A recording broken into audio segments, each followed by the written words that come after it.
Hi welcome to అర్నా sweet kitchen. ఈరోజు పెసరపప్పు మినపప్పుతో మురుకుల్ని prepare చేస్తున్నాను. 1 మంత్ స్టోర్ చేసుకున్న కరకరలాడుతూ ఉంటాయి. టేస్ట్లో ఎలాంటి మార్పు ఉండదు. వీడియోను స్కిప్ చేయకుండా చూడండి. మెజర్మెంట్స్ని టిప్స్ని మిస్ కాకుండా ఉంటారు. ఇందుకోసము స్టవ్ మీద ఒక కడాయిని పెట్టి 1 కప్పు మినపప్పును వేసి లో ఫ్లేమ్ పైన వేపుకోవాలి. మినపప్పు కలర్ చేంజ్ అయ్యి మంచి సువాసన వచ్చేంత వరకు వేపుకొని ఒక ప్లేట్లోకి తీసుకొని పక్కన పెట్టుకోవాలి.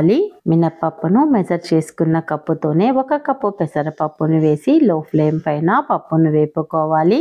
పెసరపప్పు బాగా వేగిపోయింది. ఇప్పుడు ఈ పప్పును ప్లేట్లోకి తీసుకొని చల్లారనివ్వాలి. చల్లారిన పప్పులను కుక్కర్లో వేసుకొని 2 టైమ్స్ వాష్ చేసుకోవాలి. మెజరింగ్ కోసము కప్పుని కానీ గ్లాసుని కానీ తీసుకొని మనం తీసుకునే ప్రతి ఇంగ్రీడియంట్ కూడా అదే కప్పుతోనే మెజర్ చేసుకోవాలి. వాష్ చేసుకున్న తర్వాత 3.5 కప్పుల వాటర్ వేసి మూత నుంచి 5 విజిల్లు రానిచ్చాలి. పప్పును నానబెట్టడం లేదు కాబట్టి 5 విజిల్స్ రానివ్వాలి. అరగంట పాటు నానబెట్టేటట్లయితే 3 విజిల్స్ రానిచ్చినా సరిపోతుంది. వీడియోను చివరి వరకు చూసిన తర్వాత నేను చేసిన ఈ రెసిపీ మీకు నచ్చినట్లయితే లైక్ చేసి మీ ఫ్రెండ్స్కి రిలేటివ్స్కి షేర్ చేయడం మర్చిపోవద్దు. ఆవిరిపోయిన తర్వాత మూతను తీసి కొద్దిగా చల్లారిన తర్వాత మిక్సీ జార్లోనికి వేసుకొని మెత్తగా మిక్సీ పట్టుకోవాలి. మిక్సీ వేసుకునేటప్పుడు వాటర్ని యాడ్ చేయాల్సిన అవసరం అయితే ఉండదు.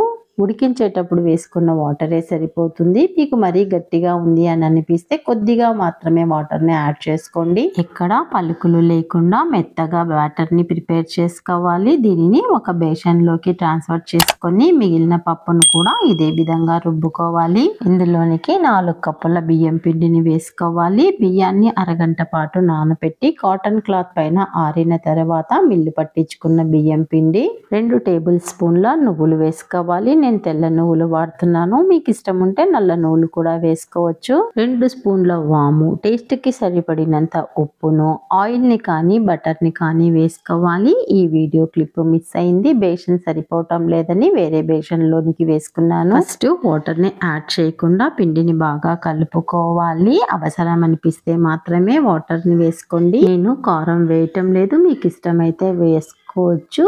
మురుకుల గొట్టంలో సరిపడినంత పిండిని తీసుకొని మిగిలిన పిండి ఆరిపోకుండా తడి క్లాత్ని కప్పి పక్కన ఉంచుకోవాలి. ఈ పిండిని వేరొక ప్లేట్లో ఉంచి చేతిని వాటర్లో డిప్ చేసి బాగా మర్దన చేసుకోవాలి. ఇలా చేయటం వల్ల మురుకులు ఒత్తేటప్పుడు కట్ కాకుండా చుట్టలు బాగా పిండుకోవటానికి వస్తాయి. మురుకులు ఒత్తుకోవటానికి చిన్న హోల్స్ ఉన్న బిళ్ళనైతే తీసుకున్నాను. స్టార్ షేప్ హోల్ ఉండే బిళ్ళని కూడా యూజ్ చేసుకోవచ్చు. మురుకుల గొట్టంలో ఆయిల్ని అప్లై చేసి పిండిని ఉంచి పై మూతను పెట్టి లాక్ చేసుకోవాలి.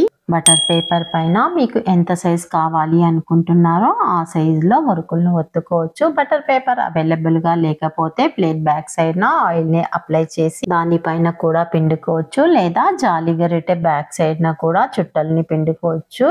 లేదా ఆయిల్లో డైరెక్ట్గా కూడా ఒత్తుకోవచ్చు. మీకు ఎలా ఇష్టం అనిపిస్తే అలా చేసుకోండి. పిండుకున్న మురుకుల్ని ఆయిల్లో వేసి హై ఫ్లేమ్ మీద వేపుకోవాలి. మురుకులను ఆయిల్లో వేయగానే ఆయిల్ పొంగి పైకి వస్తుంది. ఇలా రాకుండా ఉండాలి అంటే కొద్దిగా చింతపండును ఆయిల్లోకి వేసామంటే ఆయిల్ పొంగకుండా ఉంటుంది. హై ఫ్లేమ్ మీద మురుకులను అటు ఇటు టర్న్ చేసుకుంటూ కాల్చుకోవాలి. కాలిన మురుకులను ప్లేట్లోకి తీసుకోవాలి. ఆయిల్ చాలా తక్కువగా పడుతుంది. పిండినంతటిని ఇదే విధంగా మురుకులుగా ఒత్తుకొని కాల్చుకొని ప్లేట్లోకి తీసుకోవాలి. అంతే అండి. ఎక్స్ట్రా క్రిస్పీగా గుల్లగా కరకరలాడే మురుకులు అయితే ప్రిపేర్ అయిపోయాయి.